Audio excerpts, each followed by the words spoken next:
We'll have the heat turned down in a few minutes so that everyone will be as comfortable as possible. We have an interesting subject this morning that we all more or less accept, think about, but very often we don't do very much of anything about it. Is it a little too far from the machine? Well, I'm still fighting a cold, so I'll have to move up a little on the machine. Is that going to be better? Okay. The body, in its relation to the person that lives in it, is very much like a house, the old family homestead. And we forget very often that the person and the house represent two completely separate principles, two parts of a compound. And the relationship between the body and the person living in it is one of the most important in all of the study of humanity. The house is something that is built and composed not of inert material, but of living substance. The body is not stone. It is self-renewing, self-generating, self-restoring in many ways and parts, and at the same time, it is something we have to protect and guard. The relationship begins when we realize that the person is an individual entity, and that its entrance into the material world through the body is entering a house. The person exists prior to the body. The person survives the body. The person continues down through the ages, according to at least some philosophical systems, to create new bodies and to build into each body the experiences of previous building, so that theoretically each body that we build should bear witness to the degree of internal integration we have achieved. The body is very much like the house in another particular, and that is it requires upkeep. We have a tendency to assume that the body takes care of itself. And we do the same thing with it that we often do with a fine home. We neglect it. If we have a nice house and we do not manage it well, it will gradually deteriorate. If we do not combine our bodily function with a plan of management, the body gradually loses its vitality. Everyone knows about the house they have entered at some time during their lifetime, a house of a friend. The yard is beautifully kept up, the house is well painted, but inside of the house there is neglect. This neglect seemingly is due to the fact that the person feels that if the outside looks right, if they keep it well painted and the garden well weeded, the neighbors will think well of them. And very few people are going to see the neglect inside of the house. This is true also in the body situation. Very often we spend considerable time, effort, money in maintaining the outward appearance of a body, but we neglect its inner needs. We are much more aware of taking care of the cosmetic aspects of the body than we are of maintaining its internal health. The attitude seems to be that if we protect the surface, the rest takes care of itself. This is not true. We also find that it is sometimes convenient to bring in cleaning agencies or carpenters or builders to repair and restore. damage inside of a house, such as neglected plumbing or wiring. We do the same thing with the body. We bring in experts on various fields when the body gives us serious difficulties. We use the physician, the physiotherapist, the dietitian to take care of troubles appearing within the body itself. But for the most part, we drift along assuming that the body will stand a tremendous amount of punishment, and because of this assumption, we continue to punish it every day. Now, it is much better, as we think along, to realize that this commonwealth of the flesh, which is our temporary home, is part of our karmic and cosmic responsibilities. The individual who believes that he has to grow and unfold his religious and psychological potentials must also take responsibilities for the things that are his in this world. Many people go out trying to be spiritual. They neglect their families, they neglect their homes. Very often they assume that the larger dedication liberates them from the daily responsibilities of maintenance. This is not true. There is no more important aspect of religion than the individual taking care of those things that have been entrusted to him, or over which he has taken a voluntary management. So in the case of the body, it is not only important to realize that there are spiritual centers in the body, there are meditative factors that can be stimulated, there are extrasensory perceptions and all these things. But in the quest of these higher values, we must be very careful not to overlook the need of the plumbing and the wiring and the daily house cleaning. The moment we begin to neglect the body, it begins to react adversely. And it is our problem and our proper duty to keep the harmony between the body and the mind in every possible way. The mind, in its own turn, is very largely supported by an instrument which we call the brain. The brain is physical. The brain is something that depends for its function upon the maintenance of the physical body. The moment the physical body is damaged, the possibility of interference with mental and emotional processes increases. We have to maintain the body in order to use the mind. Now, in the course of years, I've come across a great many people who have allowed a deterioration of their physical living to impair their minds. They are persons of fair capacities.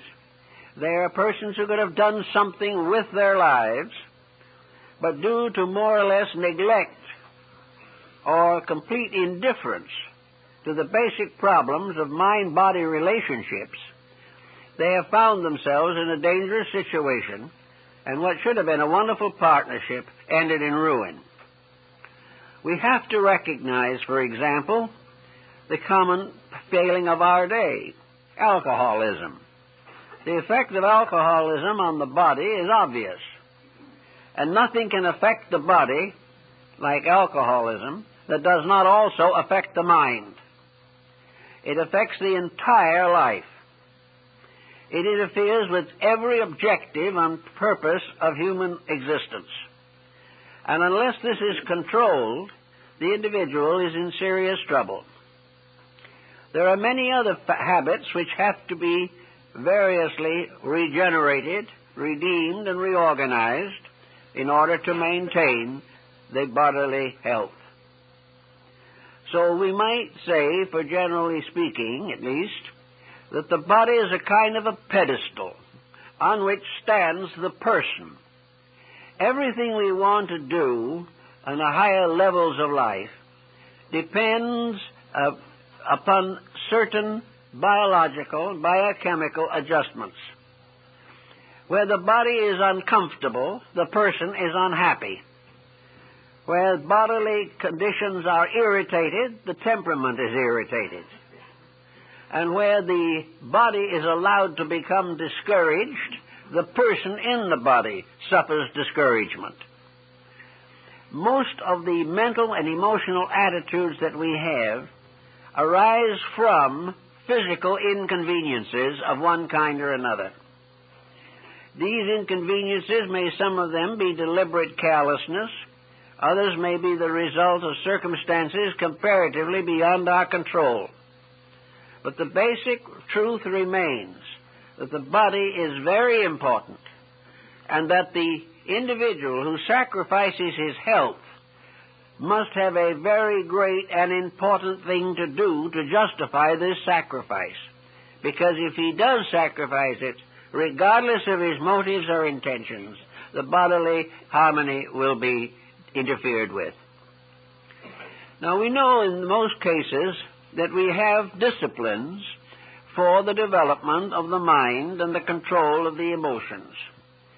These disciplines mean a great deal to the average individual, particularly now. And there are hundreds of schools springing up, large and small, old and new, relating to disciplines of enlightenment.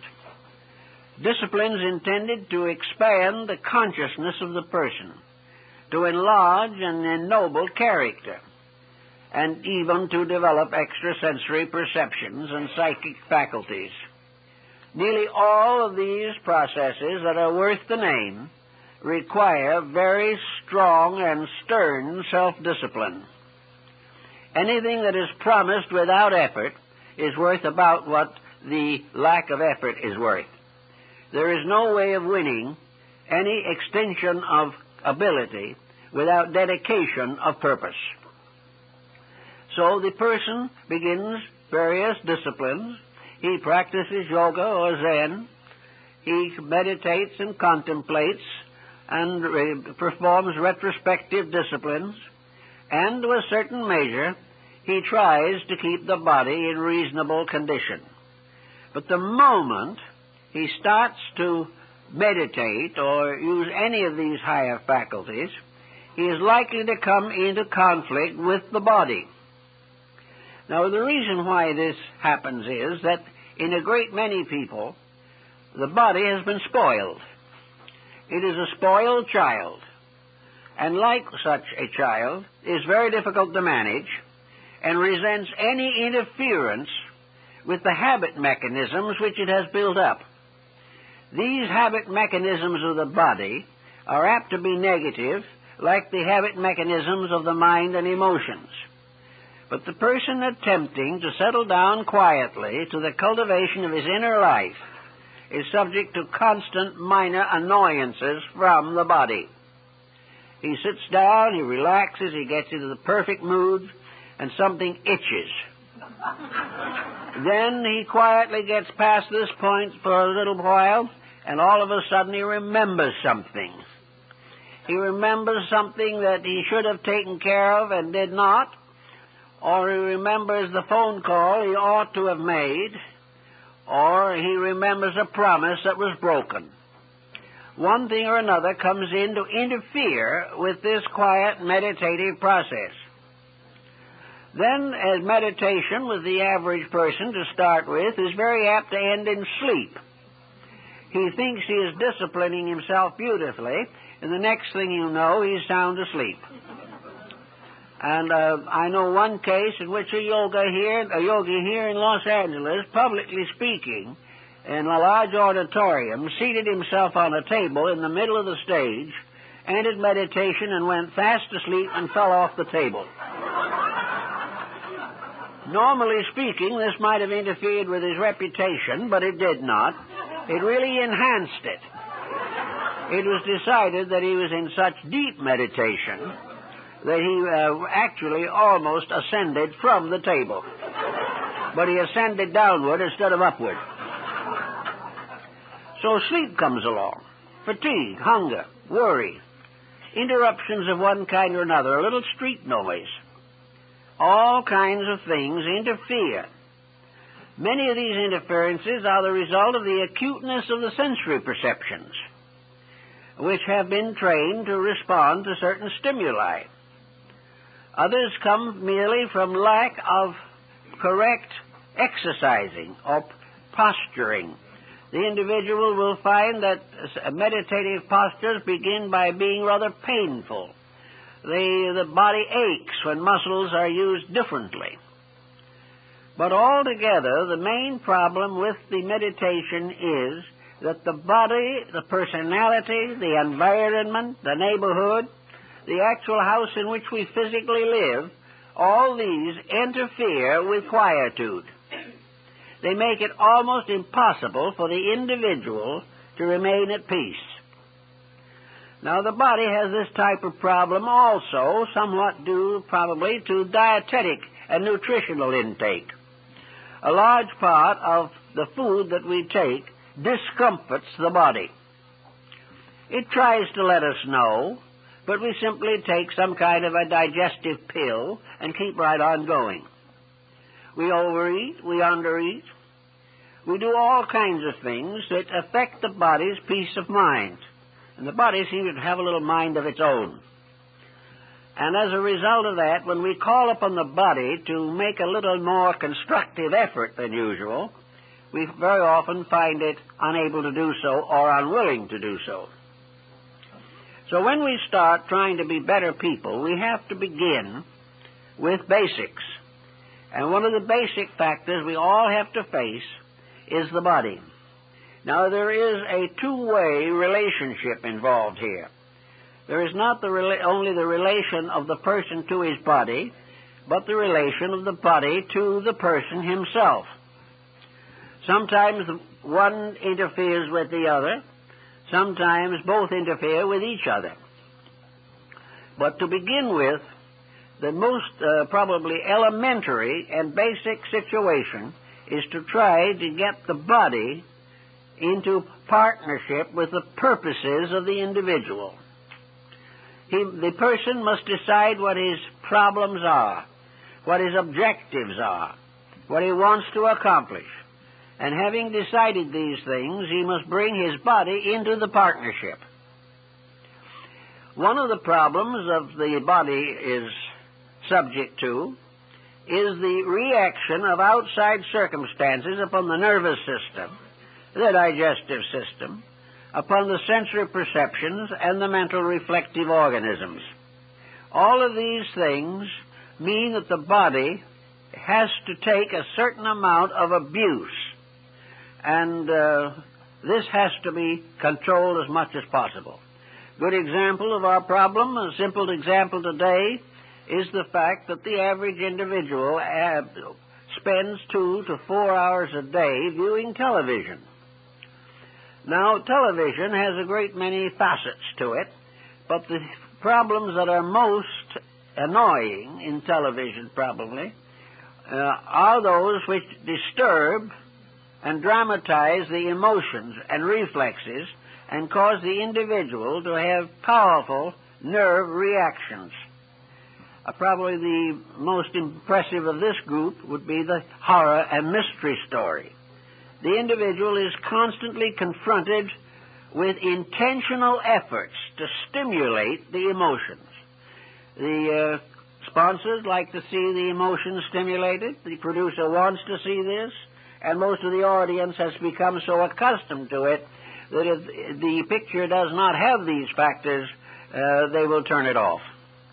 But these types of films and productions injure the psychic integration of the nervous system. They make it more difficult for the person to use energy constructively. He has to waste energy defending himself against illusions and fantasies. By the time he gets through with some of these delightful spectacles, he's worn out, tired out, fatigued, simply by the expenditure of energy. Energy used for any purpose must be conserved. Physical energy is a kind of basic utility, a basic form of life which is not available to everyone equally. physical energy is something that must be conserved, used, and directed. The waste of it is the waste of life itself.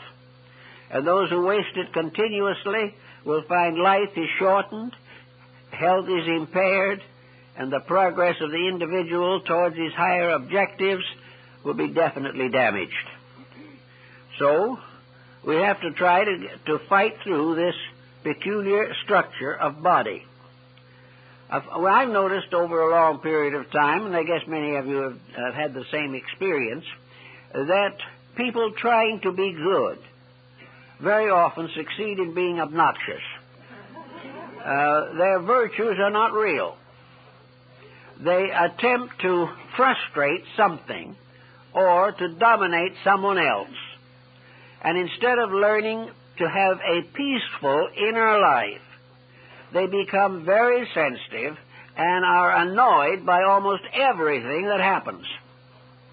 I know many cases in which the individual is suffering from morning till night from what he calls righteous indignation. The world becomes obnoxious to the person who is trying desperately to leave it. And as a result of that, his very process of staying here is made more obnoxious by his own reactions. The person who wants to really outgrow the body or transcend it must accomplish internal pleasantry. There must be a kindly, rather good-natured, relaxed attitude which permits the stomach to digest the food, permits the elimination to work properly, and also assists the biochemistry of the nutritional process in the human body. Everything that makes the individual angry, disgusted, mad, unhappy, unpleasant, revengeful, all of this type of emotion damages the chemistry of the human system. It makes it impossible for the person to digest the food properly.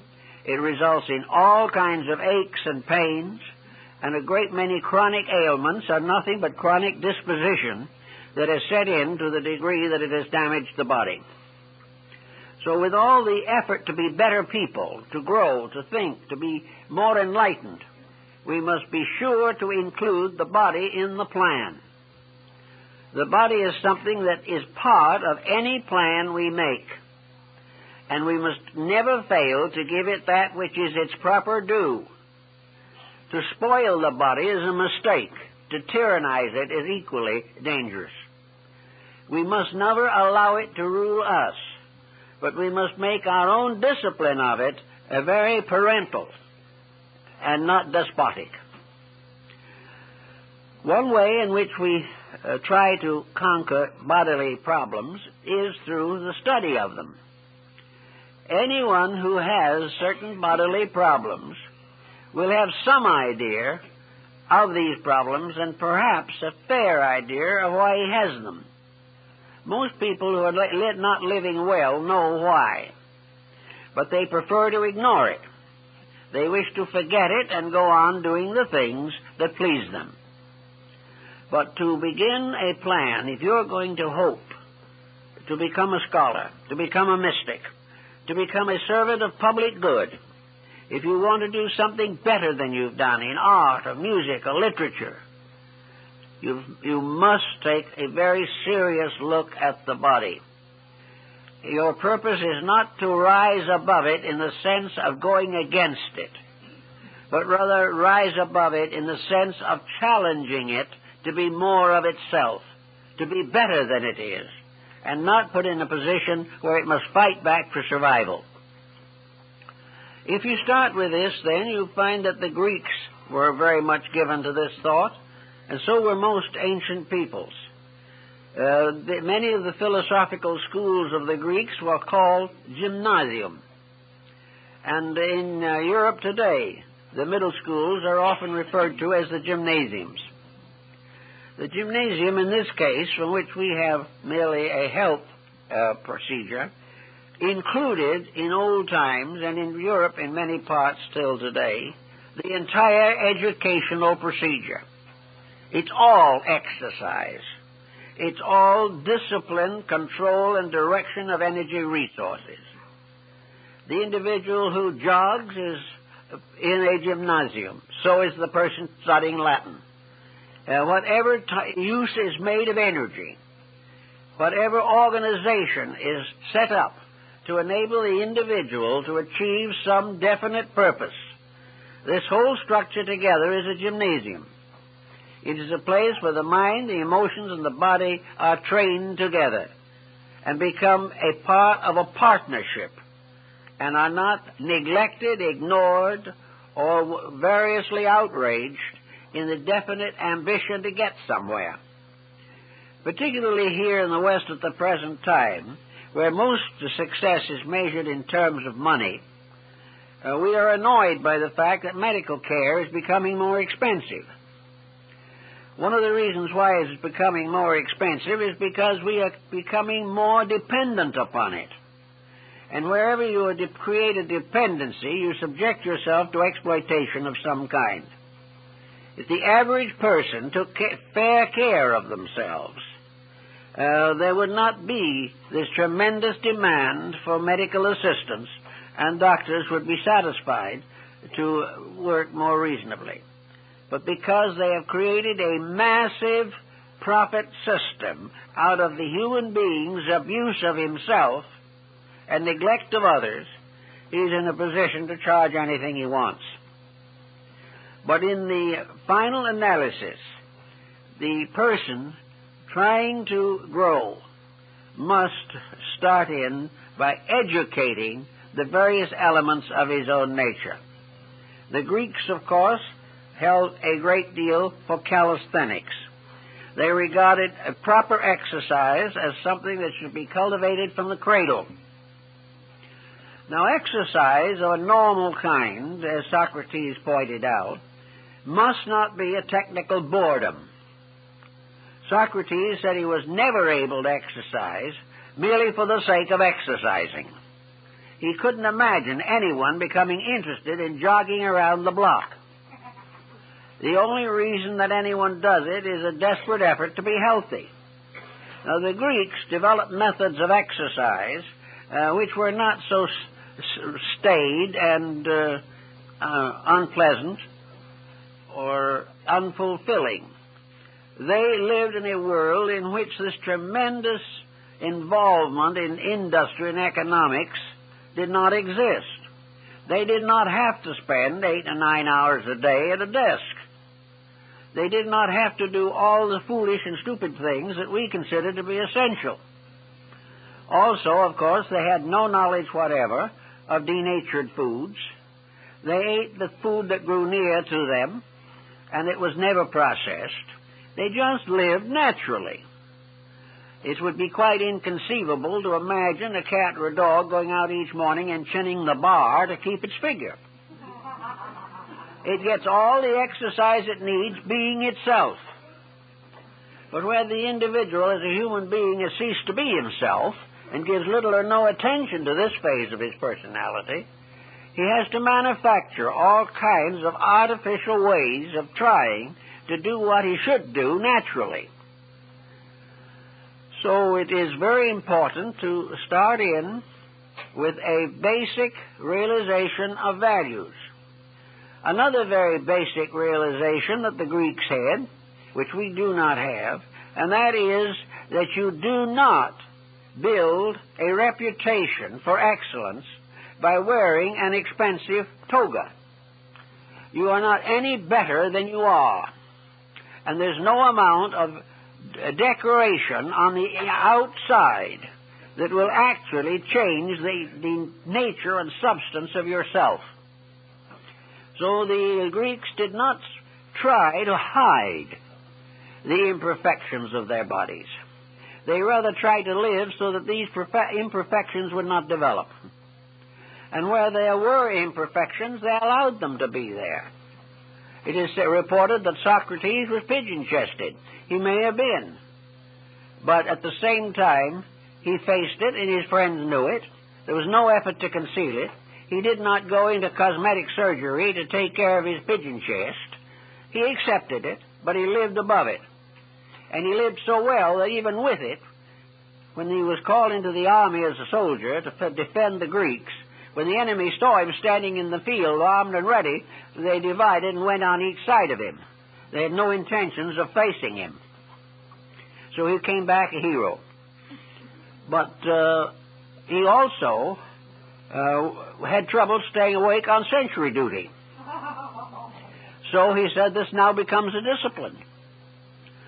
So he practiced being a sentry, standing on only one foot. And he became so proficient at it that he could do 8 hours of sentry duty on one foot without even changing the feet. This was discipline. It was making something obey him. Generally speaking, most of the older peoples of the world lived more naturally than we do. Ambitions were much less aggressive, and persons in various stratas of society expected to remain there. But because of the lack of false values, the lack of artificial activities, these people seem to have done fairly well, and they had time enough to produce some exalted thinkers. During the age of Pericles, probably in Greece alone, had produced between 400 and 600 very great intellects. During the age of Pericles, probably a half of the thinking of the world was done. Because these people, living naturally, having no false exaggerations to concern them, were able to settle down to use faculties instead of trying to repair abused ones.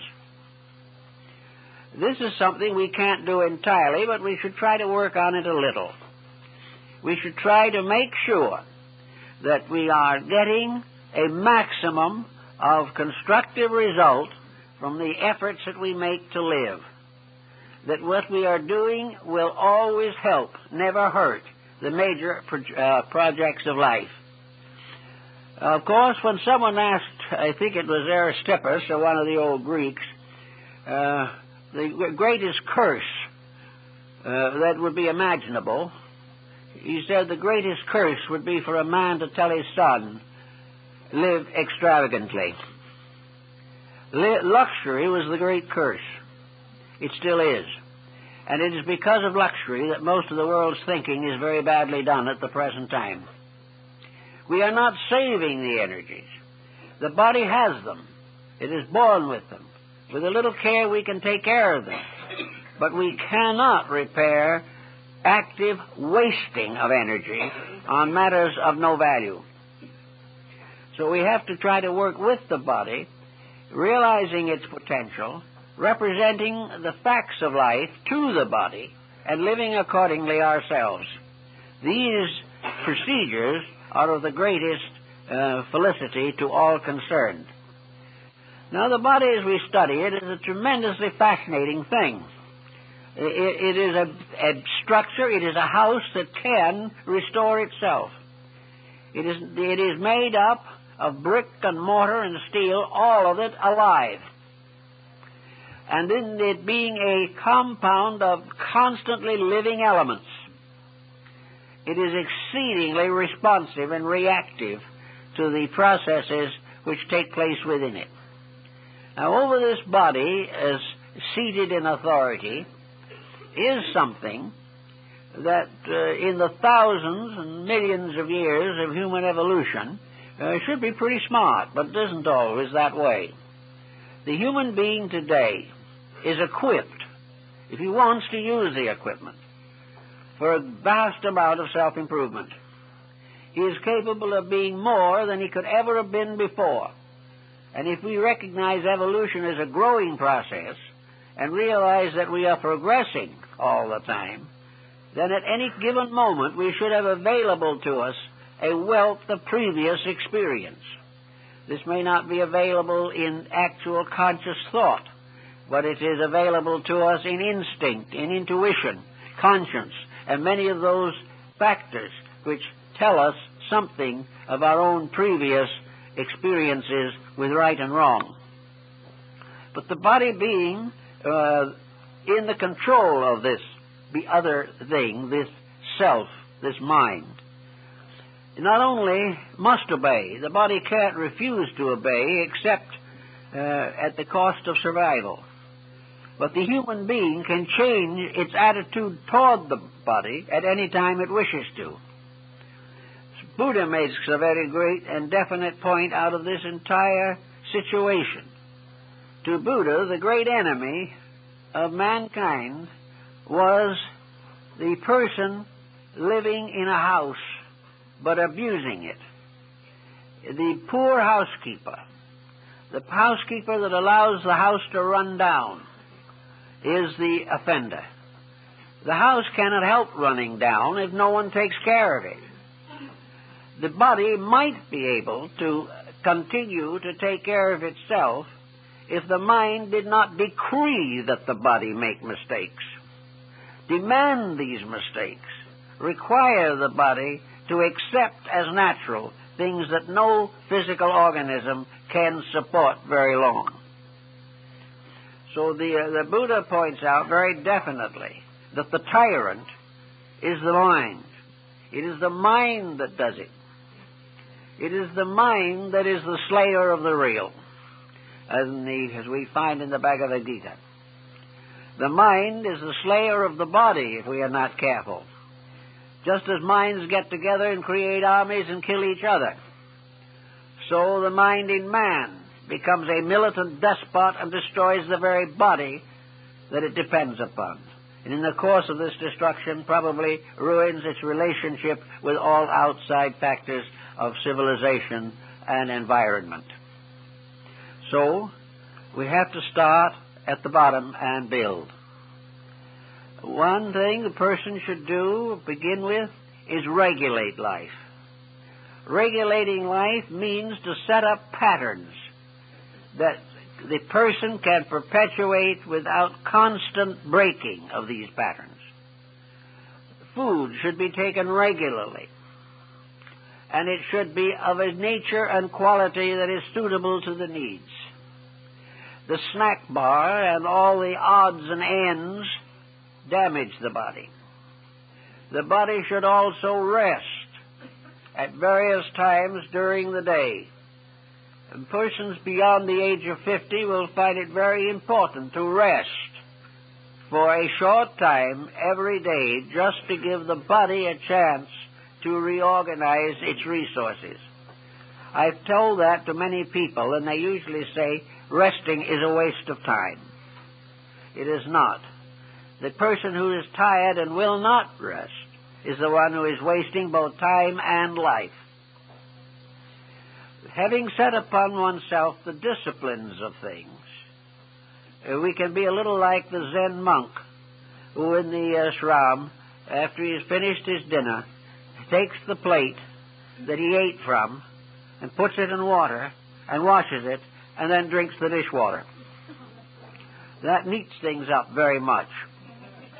But we have a lesson there which is purely Zen. Whatever we clean up, we have to drink the dishwater. It is part of the process of life. And some of the people have been very wise and thoughtful in their interpretation of these ancient fables. Having organized our resources in these details, we should go a little further to find out more about why we have the attitudes we do. Today particularly, we are all becoming dominated by attitudes. And most attitudes that we're holding today are destructive. The attitude person is the one who has made up their mind before the evidence is even considered, and who finds everything to be what he expects it to be, because he rejects any other interpretation. Attitudes that are combative, attitudes that are self-centered, attitudes that are revengeful or despondent, morose, self-pitying, all these attitudes are very bad for the body. The body taking them on begins to lose certain functional processes. If you hold a mental dyspepsia long enough, it will become a physical dyspepsia, because the various processes of assimilation within the system are all symbolically set forth in the physical processes of digestion.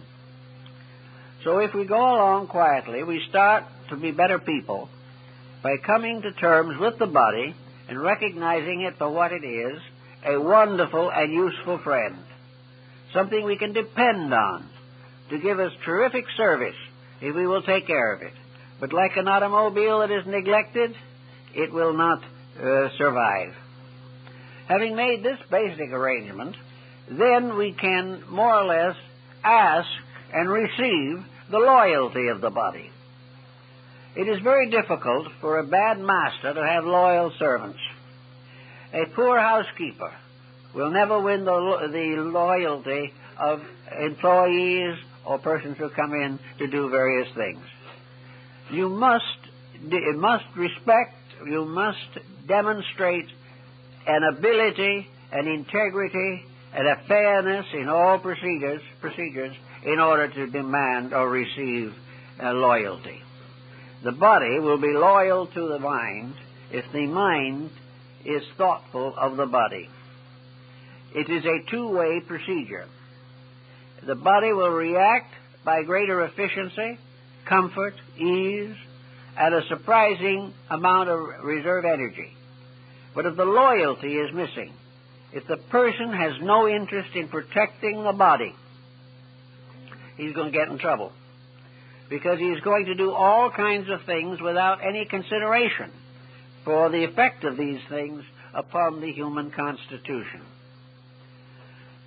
Wherever we depress our relationships with the body, we expose ourselves to epidemic ailments and to all kinds of definite infirmities. As we get along in life, we also have to make certain compromises with the body. The body begins to tell us it is a little more tired than it used to be. It hasn't got quite as much energy as it once had. And though it is pretty effective and still quite good, you'll have to give a little more attention to it.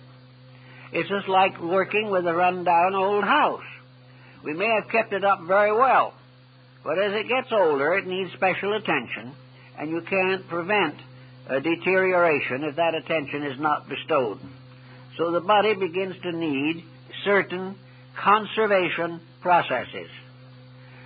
The very great mistake that has been made by a number of persons is to try to live young as far as the physical body is concerned beyond the age when this is reasonable and probable or possible. The body cannot, by willpower alone, compensate for age. Some people are much more active in older years than others, but wherever the person reaches maturity and older years, he must go into a strong, friendly relationship with the body.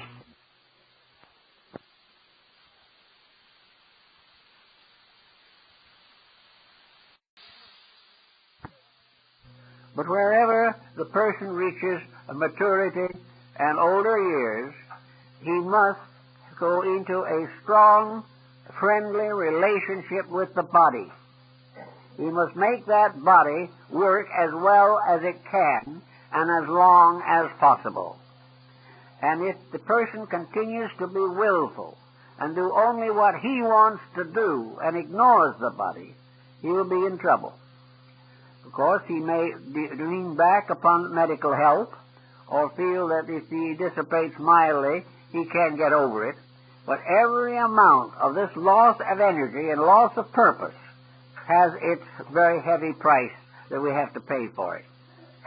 The Greek and the Egyptian and Roman mysteries were, I suppose, the most perfect forms of education that we have ever known. They were the only systems that educated the total person. That they educated not only the mind, but the body. They educated the emotions, the hopes, the ideals. They educated the individual socially to his responsibilities to those around him. Education made the person as nearly complete as his own basic character could permit. And where it was incomplete, there was a recognition of this and a corresponding humility. The individual did not try to bluff his way through his own imperfections. The Greeks, therefore, followed the old methods of discipline. They required those who wished to become wise to prepare the body for wisdom. They not only had to prepare the mind by training it in mathematics, astronomy, and music, but they had to also have enough understanding and insight of the relation of the body to the person to make sure that nothing necessary was neglected. Various philosophers back in those days had different attitudes about what the body really was. Most, however, agreed definitely that the body was a divinely bestowed instrument, that it was given to us in order that we might work with nature, that the human body is man's link with the natural world. It is his link with the world of the farms and the forests. It also gave him the contact with other human beings, providing him with the sensory perceptions useful and necessary to the cultivation of the mental and spiritual life. So the body was man's link with externals, with environment, with the things around him.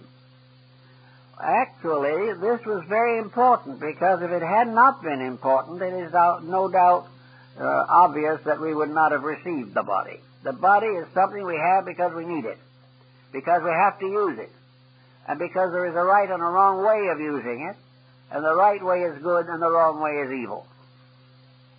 These are very simple conclusions the ancients worked with. They gradually purified the life of the person.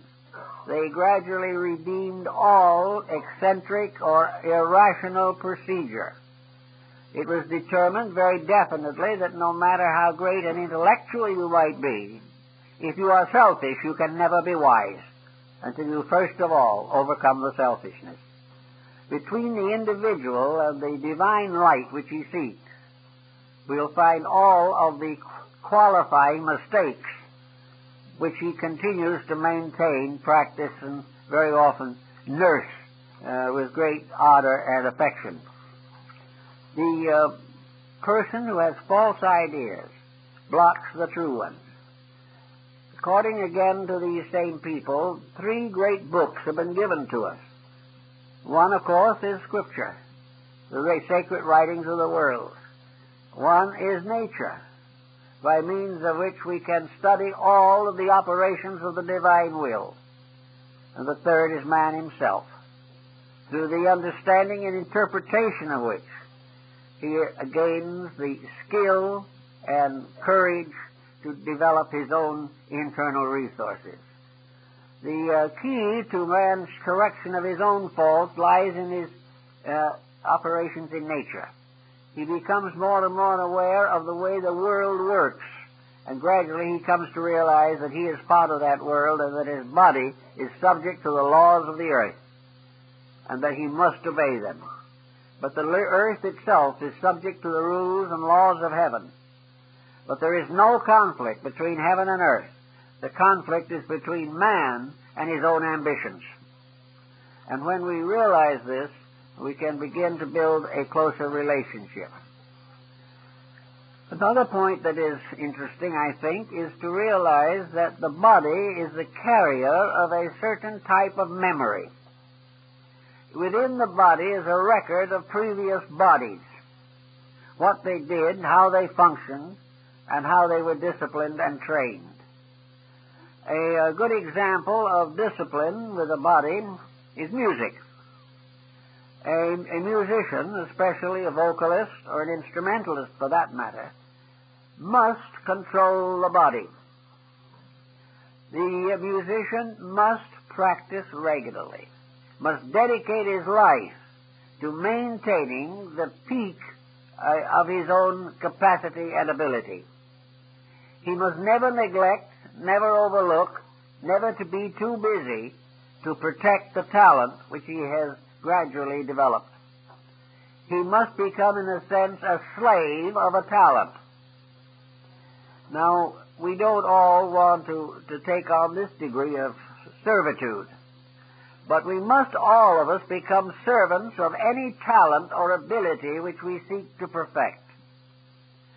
we have to be able to exercise our control over disposition, which is, of course, partly physical and partly the reaction of the mind upon the physical, and then the physical reacting back again upon the mind. This type of interrelationship we find every day. So if we want really to get the accomplishments we need, we have to realize that the Zen man is right in one thing. The light of heaven shines upon the peaceful person. Peace within the self is the secret of man's conscious relationship with space. Space in a mysterious way is silent. Nearly all of the great voices that speak to man are not audible. They are voices that speak in thoughts, in dreams, in hopes, aspirations, and in the strange experiences of mysticism. But everything that happens is a definite challenge. We have to learn to accept in silence that which is necessary for us to know. Silence for the body is harmony. Silence for the body is the fact that there is nothing indigestible going into the system. Silence for the body is good elimination. Silence for the body is proper relaxation and rest. It is free from all poison and toxins which destroy the body, because a poisoned coma is not the silence of the wise. So once we have the body quieted down, so it is not constantly demanding something, or expecting something, or suspicious that we are demanding something, then we can be quiet. We can sit with a good book and enjoy it. We can walk back for a little while in nature and be refreshed. We can look at a great work of art, and our spirits are inspired and comforted. Silence inside of ourselves means free from forced meaning, from interruption, or from conflict, from prejudice relating to these kind of things. Having gained a physical silence, and having learned to love a certain silence, we can then decide what we want to put into it.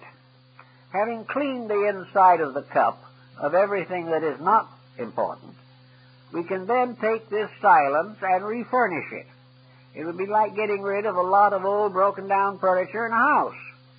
If we want to get rid of the furniture that we do not want or do not need, then we can settle down and refurnish. Once we have cleared the mind of trash and trivia, we can then settle down to refurnishing our mental home. We can decide what we need, what is going to be truly comfortable, and we can allow to come into that silence that which enriches it, but do not allow to come in that which disturbs it. After we begin this process, we also discover something else. We are nearly always disturbed by things that we refuse or reject. We are disturbed by conditions which we have not digested, which we have not analyzed, which we have not controlled. Therefore, if we achieve silence within ourselves truly, we will find that the interruptions become progressively fewer. And what disturbed us desperately last week will not bother us at all if our own inner silence is stronger. Now, silence is not to neglect. Silence is not a vacuum. It is a peace. It is quietude. It is the strongest situation possible, whereas simply turning off the mind can be a very negative and useless thing. We cannot block out thought, but we can ennoble it by ennobling the function that gives it to us. So then we begin to bring back into our silence the things that make us happy. We begin to listen to great music. We learn to appreciate great artistry. And we also learn all kinds of little things inside of ourselves that we can do. We can develop talents that we sense but have not yet evolved. out of the silence we build a new life based upon peace, upon inner contentment, and upon a constant process of enrichment, the enriching of values. And little by little we put a nice new set of furnishings in the house. But these furnishings are proper. They are not gathered for ulterior motives. We're not refurnishing the house because we want to keep up with the Joneses. We are not furnishing it because we want more expensive things than our neighbors. We are not even furnishing it because we have no longer any interest in old things. In the peaceful heart there is neither old nor new, but there is a gradual increase of the sense of value, that which is most proper, that which is most complete to the inner life. That is the thing we shall try to acquire if possible. So we can develop a few little hobbies that help. We can enjoy good books and good friends. We can also gradually find the need for variety in our inner life. We find that if we pray all the time, we will not become virtuous, we will become sick.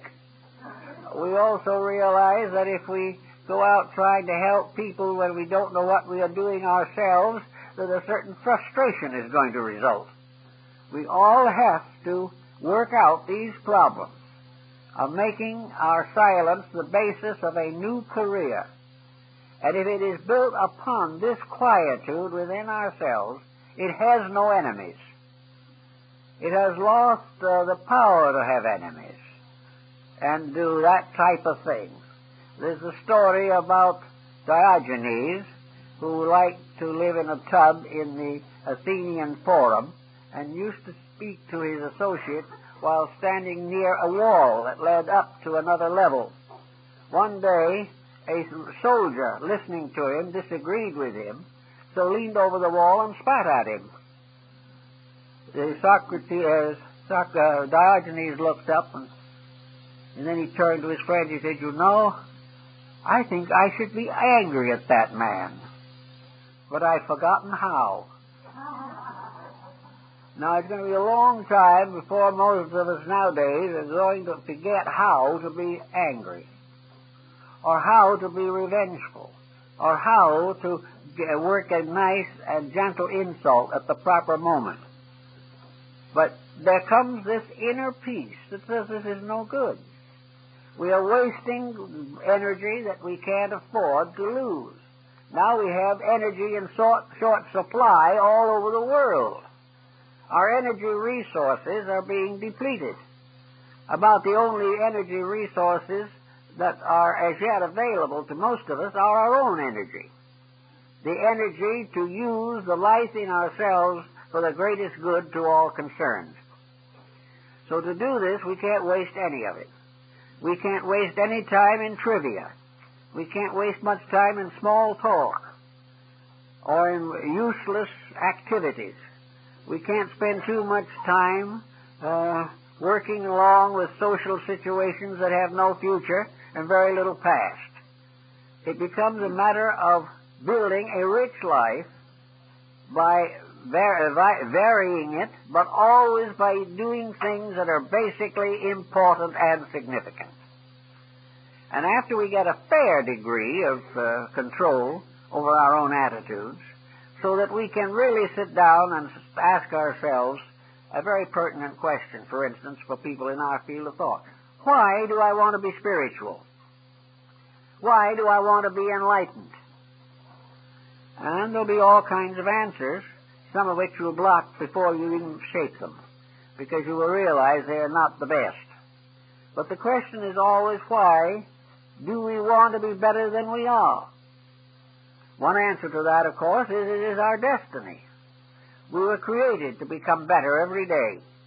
We were created to outgrow our own past constantly. Another thing that we can say is that the more we learn, the more we know, the more we understand, the more useful we can be, the more we can really be helpful, because there is very little true helpfulness in passing along our own personal undigested opinions. most people are suffering from that type of opinionism which Epictetus calls a falling sickness of the reason. And why give advice to another which has never worked for ourselves? So we want to know more. We want to be better. We want this dynamo, this battery that we've got between the rib cages. We want this to support a project. We want this life energy to be used, not wasted or abused or thrown away. We don't wish to pass out of life at the end of the present embodiment full of energy we've done nothing with. We want to use it. And we want to use it primarily for the common good. One of the most dangerous thoughts that we can have is that we want to get better in order that we may be better than somebody else. That is a very sad mistake. The idea of growing so that we can become sort of spiritual aristocrats is a complete loss, and the stomach won't stand for it either. Every part of us will rebel against a false motive. Therefore, false motives will kill you just as quick as bacteria and germs. We have to grow because it is our duty. We have to be better because it is our divine right. And we have to accomplish everything possible for the unfoldment of ourselves in order that we can be of the greatest service to all. The individual who gains without desiring to serve is wasting time. Now, it's an interesting thing to contemplate sometimes the two persons performing exactly the same action. In one, it may be a commitment to good, and in another, it may be no commitment to anything. It is not the action. It is the motive. It is the reason within yourself why you do a certain thing that determines whether that action is good or bad. Therefore, it is very important for the individual to have motives above reproach, that the good deed can really be good all the way down to the core, and not simply a gesture on the surface with no substance in reality behind it. If we, therefore, are generous to other people, why? Are we trying to buy them? Do we expect that if we are generous to them, they will be generous to us? Or are we generous because we want to show off that we are rich enough to be generous? Is it a gesture of aristocracy? If we are generous, is it because we are informed by our religion that generosity is a virtue that must be practiced? All of these are the false motives, really. Even the idea of a religious generosity is not right, unless there is something very deep in the religious part of ourselves behind it. The reason for generosity is someone needs, and we have the privilege of sharing. Generosity is something that comes from the heart, without expectation of reward, without any prominent action. Secret giving was the secret of the old way of doing it. No one wanted applause, no one wanted recognition. In fact, St. Nicholas, who is the hero of this season, was the original saint of secret giving. He used to, according to the stories, he used to drive by on a donkey at night and toss coins in windows so that in the morning the people whom he knew to need them, the money, would find it, but he would never let them know who gave it. He even went so far as to sell or mortgage or pawn the vessels on the altar of his church in order to feed the needy. That's the best use, probably, that was ever made of those utensils. There's one story, kind of cute, probably apocryphal, that one night when he was threw some coins in a window, one of the coins fell in a child's stocking. And from that time on, we had the habit of placing the stocking up for Christmas. But St. Nicholas represented the secret giver, the charity that came directly from the heart without any thought of reward. Probably a friend of mine who'd always liked certain things and never really knew why he liked them He once told me when I asked him why something pleased him, he said, "It pleases me. That's why I do it. I do it because it pleases me." Well, what he did was very generous and very thoughtful, and it indicated that the right kind of things were the things that pleased him. So it is simply because we have a feeling about things and we want to do something about them. But the idea of ulterior motive sneaking in is wrong, because this ulterior motive somehow inside of our own conscience we estimate it. This motivation, this ulterior motivation, finally is interpreted in terms of blood cells, allergies, and all kinds of things of this kind. And the ulterior motive goes right into the physical body to give it more trouble. We have to be honest to the body if we expect the body to protect us through the long years of life. So honesty is the proper relationship. Now, as we go along a little further with this type of thing, we say, what comes next? Well, the individual wishes to study some line of thought, some belief, some teaching that is going to help them to have a better life. This is perfectly commendable. But now comes the problem of censoring the teaching. There are all kinds of things you can believe in this world, but so many of these beliefs are just a little dubious.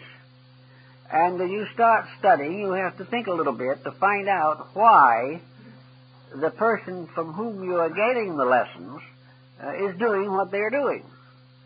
Is the person that is teaching you unselfish? Are they there merely to help you? Or are they really there either to enrich themselves or gratify their own ambitions? Most people who are a little frustrated in other matters find a religious allegiance a means of self-gratification. It is their one possible way of becoming conspicuous in something. And this is the wrong motive. And this wrong motive comes out along with many others in the health problems. And we know that the various biochemical remedies and so forth all have moral overtones. We will sometimes be able to computerize our emotions. We're going to realize that there's a great chemistry there, a chemistry which we've never investigated, but that there is a reason behind every emotion that we have and every thought that we have. And unless that reason is founded in peace, in the quietude of an inner life that has no ulterior motives, unless it is founded in that, the future of the student is in danger. There's one thing, of course, that has saved a great many people, and we can't afford to overlook it. Some of the best people I know have become better by following teachings that were not good.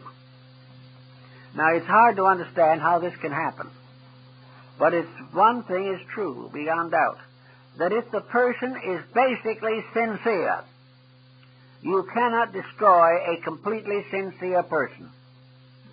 They will take a message, no matter how poor it may be, and transmute it by their own sincerity.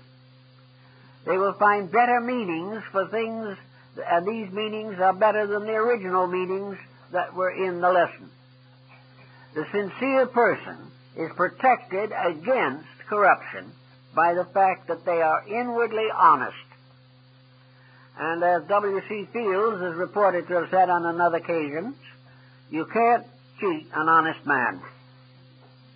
The reason why you can cheat people is because there's a little larceny in them already. They are looking for something for nothing. They are bargain seeking. They are trying to escape some infirmity or restriction without overcoming or changing themselves. They are not doing it the right way. So once you finally get to the point where you want outside help, then it is very necessary for you to have this quietude within yourself. The quietude that protects the body, protects the mind, the heart, and opens the way to the soul in a wonderful and clear manner. As you go further along, of course, it gets a little more complicated. If a very immature person makes certain mistakes, motive being uncertain, abilities being inconclusive, apparently the Lord is rather patient with them. It is the person who finally, having known better, makes a bad break, who goes against his own convictions for some ulterior motive. That one is in trouble. Therefore, it is true that the more advanced we become in the search for truth, the more we become the servants of that truth. And anything in which we appear to disobey that truth must cause us pause and consideration immediately. The higher we go in our insights, the more desperate our condition becomes if we betray the truths that we claim to love. So everything depends on these right motives. Now, if the right motives come along, and the person follows them reasonably well, and does what is approximately proper, I think that he will find that he will have a good allotment of years. All this peace in his soul is going to result in normal functions. The person's body will not be bothered or eclipsed by pressures or tensions. Food that might even be a little difficult can be digested if the mind is at rest, and the body can give the full tendency of digestion to the process. But if at the time we eat something that is indigestible, we also have a feud with someone, or we try to get out of it by a definite medication that itself is dangerous, then we are compounding the felony. If we are right on all these things, and we behave ourselves very well, there's no reason why our lives should not be a fully experienced period. Karma that we have brought forward has to be met.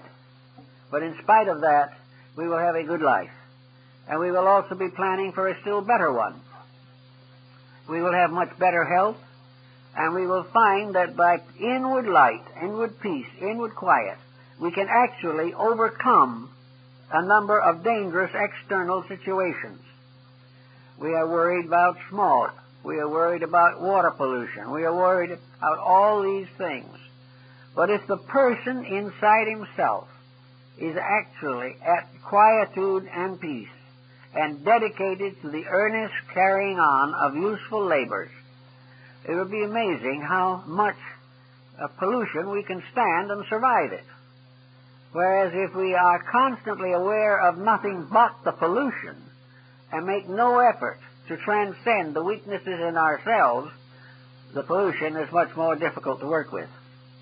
The right attitudes in these things must be cultivated, and they all come from quietude. The moment noise gets in, trouble starts. And the noise inside of ourselves is the most difficult of all to silence. So we go along and we use the body as a kind of barometer. The body tells us, in a sense, the direct and immediate consequences of what we think, what we feel, and what we do. The body tells us when we are extravagant and waste, because then there is privation. The body tells us when we don't rest properly, or that we are too much involved in some preoccupation. The body warns us of all kinds of improprieties of conduct, of nutrition, and exercise. The body is there to help us to keep the rules. And the body is so obvious to us that it's much easier, in a sense, to work with that level of pattern than it is with the mental and emotional levels themselves. There's also something so final about the body in these things. We always think we can bribe the emotions so that we can bluff the mental attitudes. But when we get a stomach ulcer, we know we've got it. And we know it's going to stay there until we do something about it. And if we neglect it long enough, it will destroy us. So we are in the presence of law operating not maliciously, not viciously, but inevitably. In the body we can see the consequences of all types of indiscretion coming home to roost. we can see them moving in on us. And we can realize that 4 or 5 years of bad habits will make a very serious inroad into our future usefulness. And as most people are looking more or less towards some type of utopia, they want to look forward to retiring to that little place in the country. They want to do the things they've always felt they would like to do. And they want to have a fair reward for what they did in their work and labor. So we can put it this way if we want to. We can say, why did they work and how did they work? Did they work because, primarily, they knew they needed work? Or did they simply work in order to get later a pension and be able to do these things they wanted to do? Now, if their work was sincere and they did a good day's work and they earned their wages properly, then the chances are the body, the mind, and the emotions will be supporting. But the individual who had never really cared for his job, took all he could get and give as little for it, when his time comes to retire and go on vacation, he very often can't do it. His health is so bad he can't do anything. Or he is so disillusioned and tired and fatigued he doesn't want to anymore. So the motive behind the job also has something to do with the overtones of reward you get later. The motives behind the job of irritation and constant dissatisfaction affected the body, unfortunately. And out of this, in turn, came a limitation of the retirement period. There are many people who retire, and they are so tired, worried, worn out, and disillusioned that they don't want to do anything. No human being in this world has to be disillusioned. They disillusion themselves. They are disillusioned when they expect the impossible. They are disillusioned when they don't get what they have not earned. They are disillusioned by the world around them. But the answer to it all lies in an attitude within themselves. Now, sometimes this attitude is due to the kidneys or the liver cutting up, but more apt in most cases, the attitude comes first. And after you hold it long enough, the liver and the kidneys will react, and you'll have permanent disabilities. So the person has to have peace within himself or live with disabilities. If he has to live with disabilities, he must live with them as graciously as possible, always realizing that every act that he performs, every decision that he makes, is part of the great plan of growth. And out of all these little efforts and the bigger efforts and the mistakes and the things done well, the human being is evolving toward the divine fullness of himself, which is the goal of all existence. Deity as the great educator, the great enlightener, the great perfecter of all things, has set up the plan that cannot fail, because in time, regardless of our mistakes, we're going to learn to do it right. The only difficulty is that we wait so long. In some cases. Why shouldn't we start in by doing it right? Well, perhaps in the beginning we don't have the motives. By the time we get the motives, we don't have the energy. But the time to start is now, to do it the best you can, and to make sure that you keep a very happy relationship, because the body shows whether you are able to control yourself. The body shows you the discipline which is necessary to the happiness in other areas of your life. So working in team with the body as a partnership, you have a situation that cannot fail. But if one fails the other, the failure is spread over the entire environment sometimes. So work together with the body in a close partnership, and you will find improved health, greater happiness, and peace of mind. Well, thank you very much, folks. I guess that's all for today.